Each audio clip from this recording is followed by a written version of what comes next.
And welcome to our video on the benefits and drawbacks of social media and television.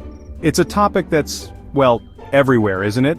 Like the air we breathe, or at least the Wi-Fi signals we constantly search for. These platforms, these glowing rectangles in our pockets and living rooms, have fundamentally reshaped how we interact, learn, and even how we see ourselves in the world. They're not just passive entertainment devices anymore. They're active participants in our lives, shaping our opinions, our moods, and our understanding of reality.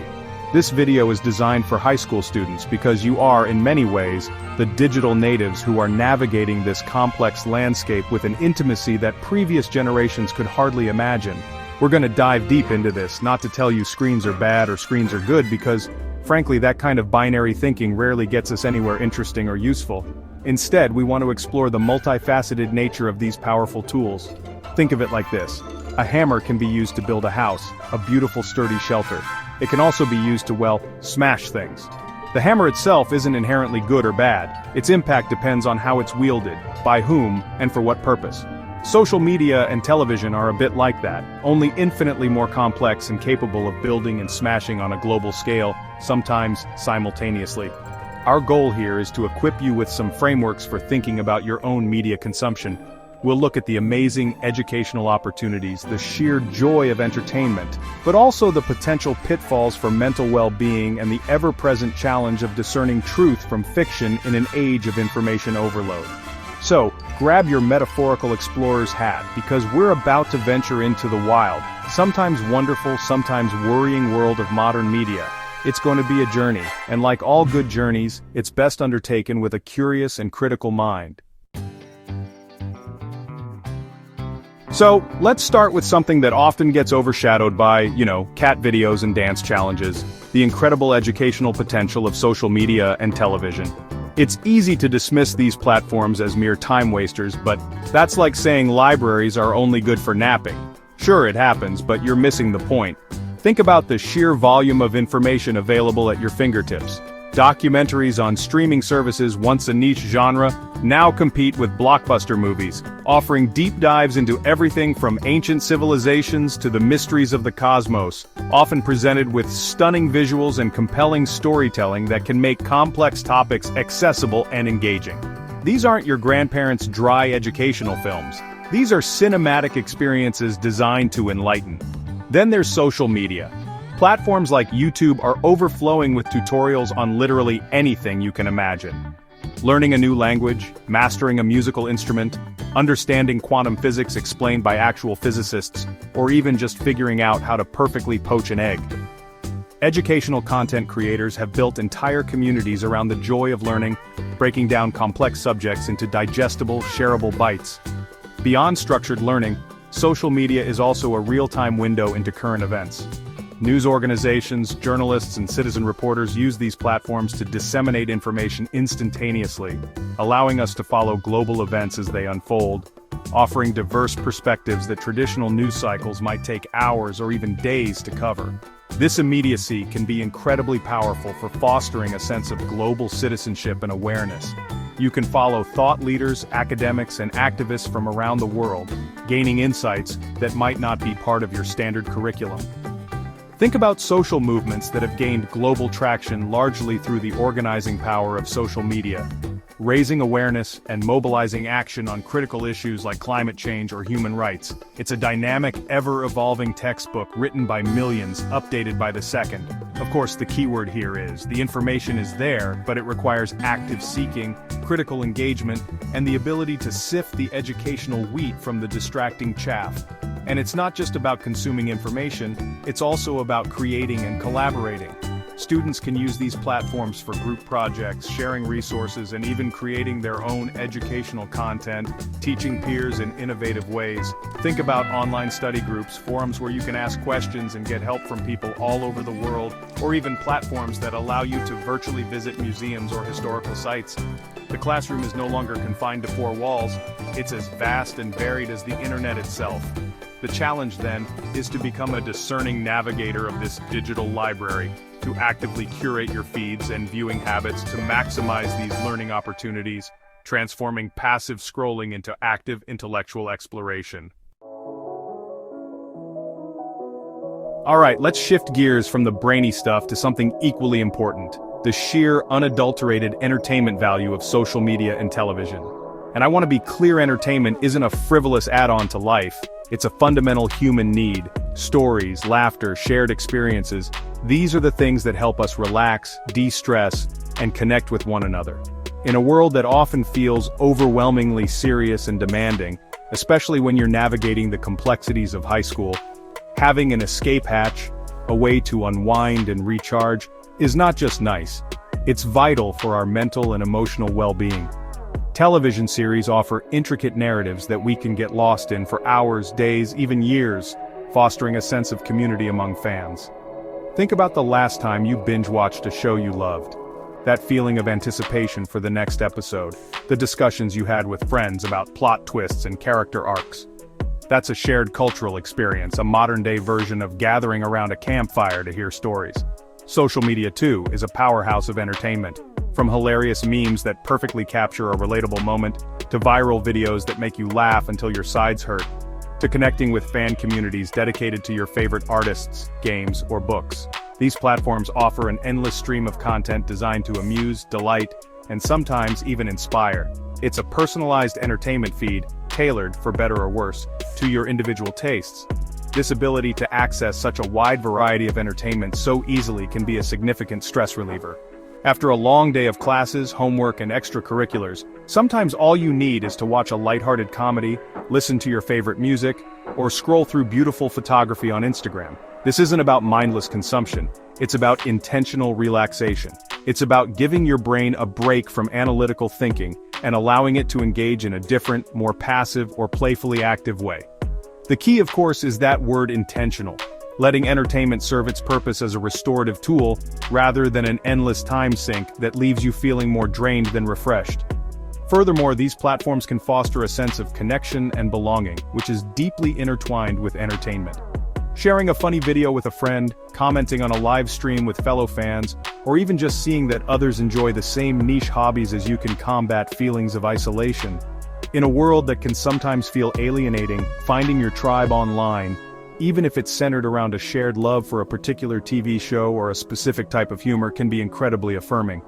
This social aspect of entertainment is powerful. It reminds us that we're part of something larger, that our joys and interests are shared and validated by others.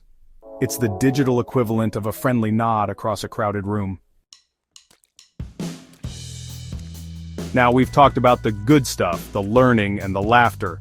But like any powerful force, social media and television have a shadow side, particularly when it comes to our mental health. It's a delicate balance, a tightrope walk, and it's crucial to acknowledge that excessive or unmindful use can, unfortunately, lead to some pretty serious issues. One of the most frequently discussed concerns is the link between heavy social media use and increased feelings of anxiety and depression. Think about the curated perfection often on display, everyone's highlight reel, their best vacation photos, their biggest achievements. It's easy to fall into the trap of social comparison, looking at these seemingly flawless lives and feeling like your own doesn't measure up. This constant comparison can erode self-esteem and foster a sense of inadequacy, or what's sometimes called FOMO, the fear of missing out. You see pictures of friends at a party you weren't invited to, or someone achieving a goal you're still striving for, and that little pang of anxiety or sadness can start to grow. Moreover, the very design of many social media platforms, with their endless scroll and notification systems, is engineered to be addictive. Each like, each comment, each new post can trigger a small dopamine hit in your brain, creating a compulsion to constantly check in, to stay connected, which can disrupt sleep, interfere with concentration, and leave you feeling perpetually on edge, waiting for the next digital ping. Then there's the issue of cyberbullying, which can have devastating effects on a young person's mental well-being. The anonymity, or perceived anonymity, of the internet can embolden people to say cruel and harmful things they would never say face-to-face. For the person on the receiving end, this can lead to intense feelings of isolation, humiliation, and despair. Television too, while perhaps less interactive in this regard, can contribute to unrealistic expectations about body image, success, or relationships, subtly shaping our perceptions and potentially leading to dissatisfaction if our own lives don't mirror the often idealized versions we see on screen. It's a constant barrage of images and messages that can be hard to filter critically. So, what's the antidote? It's not necessarily about completely unplugging, which for many, especially high school students, is neither realistic nor desirable. Instead, it's about cultivating awareness and intentionality. It's about recognizing the signs in yourself when your media use is tipping from enjoyable to detrimental. This means setting boundaries, perhaps designated screen-free times, turning off notifications, curating your feed to be more positive and less triggering, and consciously choosing to engage in offline activities that nourish your well-being. Exercise, hobbies, face-to-face interactions with friends and family. It's about actively managing your digital diet just as you would your physical one, to ensure it's balanced and healthy. And finally, we arrive at one of the most challenging aspects of our modern media landscape: the risk of misinformation and the critical importance of being able to tell fact from fiction. We live in an age of information abundance, which is amazing, but it's also an age where falsehoods can spread like wildfire, often faster and further than carefully verified truths. Social media algorithms designed to maximize engagement can inadvertently create echo chambers, where you primarily see information that confirms your existing beliefs, making it harder to encounter diverse perspectives and easier for misinformation to take root and flourish. Discerning credible sources from those peddling propaganda or outright lies is a skill that's more vital now than ever. Think about fake news. It's not just about accidentally incorrect reporting, it's often intentionally fabricated content designed to deceive, to manipulate opinions, to sow discord, or even just to generate clicks and ad revenue. These stories can look incredibly convincing, mimicking the style of legitimate news outlets, using emotionally charged language, and preying on our biases. Television news, while often subject to more traditional editorial oversight, is also not immune. Different channels can present the same events with vastly different spins, and the pressure for ratings can sometimes lead to sensationalism over substance. Learning to critically evaluate the source, the evidence presented, and the potential biases at play is paramount. So how do we navigate this truth labyrinth? First, become a digital detective. Question everything. Who is telling me this? What is their agenda? What evidence are they providing? Can I find this information corroborated by multiple, independent, reputable sources? Cross-referencing is key. Don't just take a viral post or a dramatic headline at face value. Look for established news organizations with strong journalistic standards, fact-checking websites like Snopes or PolitiFact, and academic sources. Be wary of anonymous sources or websites with a clear, extreme bias. If something sounds too good, too outrageous, or too perfectly aligned with your worldview to be true, it very well might be. This isn't just about protecting yourself from being misled. It's also about responsible digital citizenship. Before you share that shocking article or that emotionally charged meme, take a moment to verify it. We all have a role to play in stemming the tide of misinformation. By thinking critically about the information we consume and share, we contribute to a healthier, more informed online environment. It's an ongoing effort, a continuous process of learning and discernment. It requires patience and a commitment to seeking out diverse viewpoints, even those that challenge our own. Because in the end, a well-informed citizenry is the bedrock of a functioning society, and that starts with each of us taking responsibility for our own media literacy. So, we've journeyed through the bright spots and the potential pitfalls of social media and television. From incredible learning resources and global communities, to the risks of mental health strain and the pervasive challenge of misinformation, it's clear that these tools are complex, powerful, and deeply woven into the fabric of our daily lives, especially for you as high school students. Thank you for watching. We hope this video helps you understand the pros and cons of social media and television, not as a definitive judgment, but as a starting point for your own ongoing reflection and critical engagement. The key takeaway, if there is one, isn't to fear these technologies or to embrace them uncritically. Instead, it's about empowerment. It's about recognizing that you have agency in how you interact with these platforms. You can curate your feeds, choose your content, set your boundaries, and develop the skills to navigate this digital world thoughtfully. It's about moving from being a passive consumer to an active, discerning participant. Think of it as learning to drive a very powerful car. You need to understand how it works, respect its potential, and know the rules of the road to get where you want to go safely and effectively.